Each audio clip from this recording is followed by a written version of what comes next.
মানিকগঞ্জে বিএনপির দুই গ্রুপের সংঘর্ষ, আহত 5। শেখ হাসিনা রোববার ভার্চুয়ালি বক্তব্য দেবেন। যতদিন আছে একতা নিয়েই থাকতে চাই বলছেন প্রধান উপদেষ্টা। নির্বাচনে অংশ নেওয়ার ইঙ্গিত দিলেন শারজিস। এবং সর্বশেষ জানাবো স্থিতিশীল সবজি বাজার, মাছ মাংসের দাম চড়া। দর্শক শুনছিলেন সংবাদ শিরোনাম, এখন বিস্তারিত। মানিকগঞ্জে বিএনপির দুই গ্রুপের সংঘর্ষ, আহত 5। মানিকগঞ্জ সদর উপজেলায় মাটি ব্যবসায়ী ও মেলার আধিপত্য বিস্তারকে কেন্দ্র করে ইউনিয়ন বিএনপির দুই গ্রুপের মধ্যে সংঘর্ষের ঘটনা ঘটেছে। এ ঘটনায় ইউনিয়ন বিএনপির 5 জন কর্মী আহত হয়েছেন। গুরুতর আহত অবস্থায় 3 জনকে মানিকগঞ্জ 250 শয্যা বিশিষ্ট জেনারেল হাসপাতালে ভর্তি করা হয়েছে। ভুক্তভোগী ও স্থানীয়দের সূত্রে জানা গেছে, সদর উপজেলার আটিগ্রাম ইউনিয়নের কৃষি জমি থেকে মাটি কাটার প্রতিবাদ করে আসছিলেন ভুক্তভোগী ইউপি বিএনপির একটি পক্ষ। অন্যদিকে গত 5 আগস্টে ছাত্র জনতার গণ অভ্যুত্থানে স্বৈরাচার পতিত আওয়ামী লীগ সরকার পতনের পর আটিগ্রাম ইউপি চেয়ারম্যান নূরে আলম সরকার ইউনিয়ন বিএনপির আরেকটি পক্ষকে ম্যানেজ করে এলাকায় মাটির ব্যবসা সহ পরিষদের কার্যক্রম চালিয়ে যাচ্ছে বলে অভিযোগ করেন ভুক্তভোগীরা। ঘটনার নিন্দা জানিয়ে আটিগ্রাম ইউনিয়ন বিএনপির সভাপতি সানোয়ার হোসেন দেওয়ান বলেন, আওয়ামী লীগের অনুপ্রবেশকারী কিছু লোকদের নিয়ে বিএনপি গুটি কয়েক নেতাও হামলা ঘটিয়েছে। আটিগ্রাম ইউনিয়ন চেয়ারম্যান নূরে আলম সরকার তার ভাটায় অবৈধ মাটি আনা নেওয়ার জন্য বিএনপির কিছু নেতা অর্থের লোভ দেখিয়ে তার সঙ্গে রেখে চক্রান্ত করে যাচ্ছে। আমরা এই হামলার তীব্র নিন্দা ও দোষীদের দৃষ্টান্ত শাস্তি দাবি করি। শেখ হাসিনা রোববার ভার্চুয়ালি বক্তব্য দেবেন। আগামী রোববার 3টি পৃথক কর্মসূচিতে বক্তব্য দিবেন আওয়ামী লীগ সভাপতি ও সাবেক প্রধানমন্ত্রী শেখ হাসিনা। ভারতে অবস্থানরত শেখ হাসিনা অনলাইনে যুক্ত হয়ে এই বক্তব্য দেবেন। দলীয় প্রধানের বক্তব্য শুনতে দেশবাসী ও দলের সর্বস্তরের নেতাকর্মীর প্রতি আহ্বান জানিয়েছে আওয়ামী লীগ। কয়েকদিন আগে ধরেই সামাজিক যোগাযোগ মাধ্যম থেকে প্রচার করা হচ্ছিল 19 জানুয়ারি রোববার ছাত্র জনতার অভ্যুত্থানে ক্ষমতাচ্যুত শেখ হাসিনা জাতির উদ্দেশ্যে দিক নির্দেশনামূলক বক্তব্য দেবেন। গতকাল বৃহস্পতিবার আওয়ামী লীগের ভেরিফাইড ফেসবুক পেজ ও ইমেইলে পাঠানো বিজ্ঞপ্তির মাধ্যমে বিষয়টি নিশ্চিত করা হয়েছে।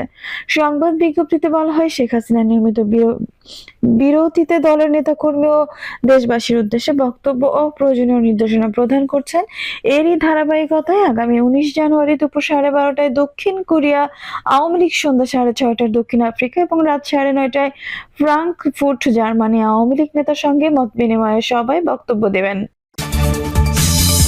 যতদিন আছে একতা নিয়েই থাকতে চাই বলছেন প্রধান উপদেষ্টা। ঐক্যের মাধ্যমেই অন্তর্বর্তী সরকারের জন্ম হয়েছে উল্লেখ করে প্রধান উপদেষ্টা ডক্টর মোহাম্মদ ইউনূস বলেছেন, আপনারা দোয়া করবেন, আমি যতদিন আছি এই একতা নিয়েই থাকবো।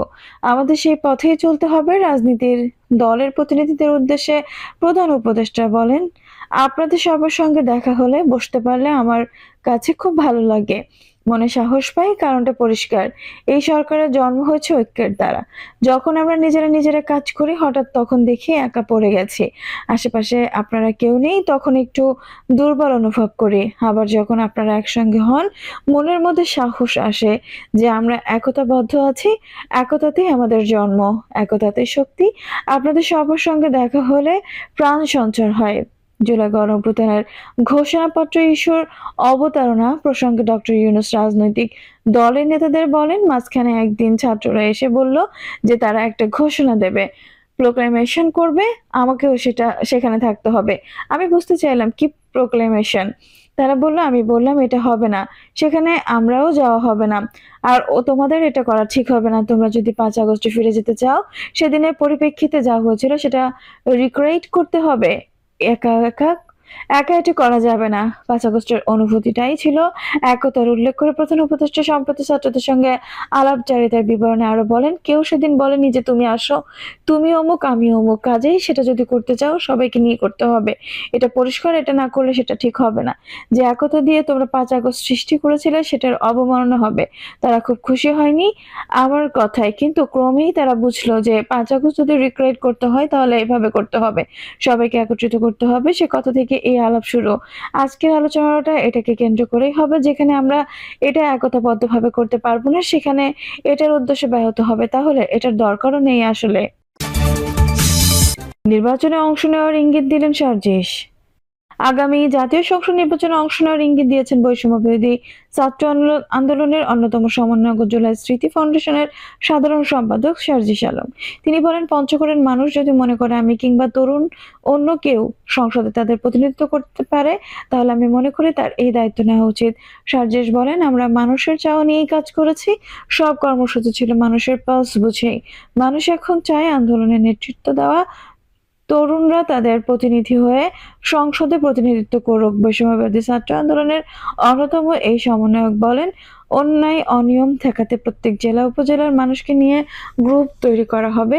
কেউ অন্যায় অনিয়ম করলে এই গ্রুপের মাধ্যমে আমরা তাদের বিরুদ্ধে ব্যবস্থা নেব। সৃষ্টিকর্তা আমাদের যে সুযোগ দিয়েছে সেটি আমানত মনে করি। এই আমানত রেখে মানুষের কল্যাণে যা কিছু করা যায় আমরা করব।